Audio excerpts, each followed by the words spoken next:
I grew up with horses. So my grandfather, my dad. So when I was around the horses, I was a baby. No work, no money, right? I had the opportunity to go and get a wild horse, and I did. I caught it, I roped it, caught it, brought it in, and that was a chore. And to this day, that was the best horse I ever owned in my life. And she would throw them, and I'd have to dodge them. And I always thought she was up there laughing at me. I have that knack that I could take a horse, figure out what was wrong with it, and get it to go quietly. Greetings, fellow horse lovers, and welcome back to another episode of Culture of Horse.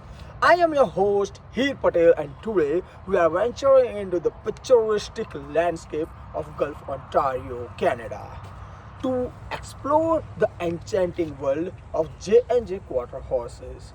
Natural amidst rolling fields and whispering winds, this heaven for equine enthusiasts is owned and operated by Jim Moore and his wife Kathy Moore. What started as a passion for breeding and raising his own horses has blossomed into a multifaceted endeavor, now encompassing not just the nurturing of his own beloved states, but also providing top-tier boarding services to the horses far and wide. Join me as we sit down with Jim to uncover the secret of his success and delve into a beauty and majesty of these magnificent creatures.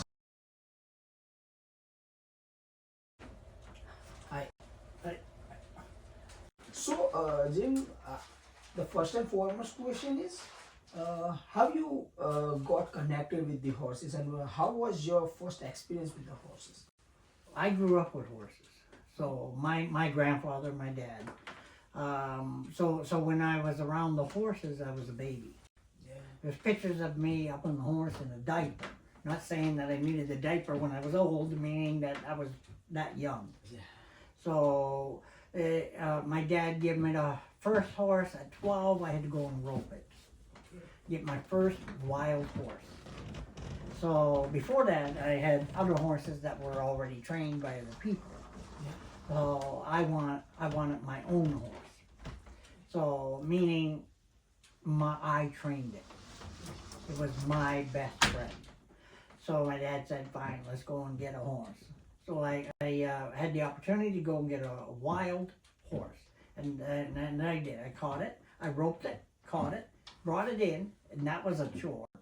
Yeah. It was a wild horse. Its only thing was to get rid of me and get back to the wild. Yeah. So I had to teach it that me and my mare, it was the mare that I got, and that horse was Nightingale.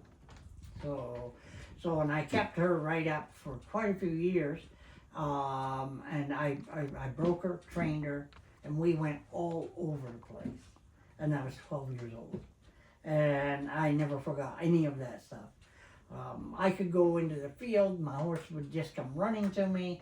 I could grab her tail and she would just take me all around the field in the snow, and I used to put my feet down and just slide use my feet like a toboggan type, like skis, and she'd pull me with her tail and that. I was young. So I don't believe I hurt my horse because my horse wouldn't allow me to. She protected me, and even though from her hoofs, as she's running, she would throw stuff, the snow would get little snowballs, and she would throw them, and I'd have to dodge them. And I always thought she was up there laughing at me. Yeah. That's we just had a bond that me and that horse, and to this day, that was the best horse I ever owned in my life. I mean, she was just beautiful. She was a black and white paint. She had a little bit of dark brown in her black. But she was beautiful. What was the name of her? Nightingale. That was Nightingale. So Nightingale was just a beautiful mare. I never bred her or any of that stuff. I never had any inclinations to do that. But that was one of my first recollections of horses and right up into my teenagehood. You know, things were tough back in them days. That the showing and all of that stuff. I really didn't know much of that life. It was I went into that in later on in life. Yeah.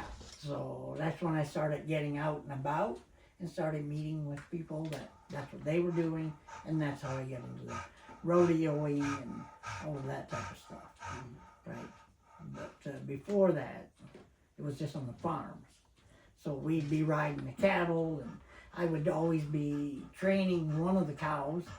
We had a lot of cows and different types of cattle, and that when I was always playing with the cows.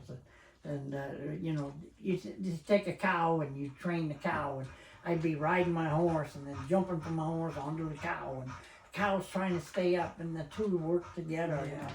And it was kind of fun to do tricks off my horse and the cow. Yeah. So, and that's when I started playing around with tricks. And you know, you watch the old Western movies and seeing the Cowboys jumping off, and Pony Express was coming out, and so I would jump off my horse and back on my horse and jump from side to side. And I said, I called it skinning the cat. I could flip around my horse from one side of it, flip down and come back up the other side out of full gallop. Which is, you know, today I'm thinking, oh, that's kind of dumb. But I mean, the Cowboys did it back in the old days, the old Western movies. The Indians used to do all of that stuff. So why couldn't I? So if I see it on TV, I went and did it. I proved that I could do it. Yeah. Broken bones, all that type of stuff. So I broke a lot of bones. Yeah. So, but it was a lot of fun. Yeah. Growing up with them type of horses. Yeah. Yeah. So friends, this was the first part of our video. We'll be uploading the second part soon. Stay tuned. And please do like, share and subscribe our YouTube channel. It will help us a lot. Don't forget to press the bell icon. It will notify you first when we will be uploading the video. Thank you so much once again to watch our videos.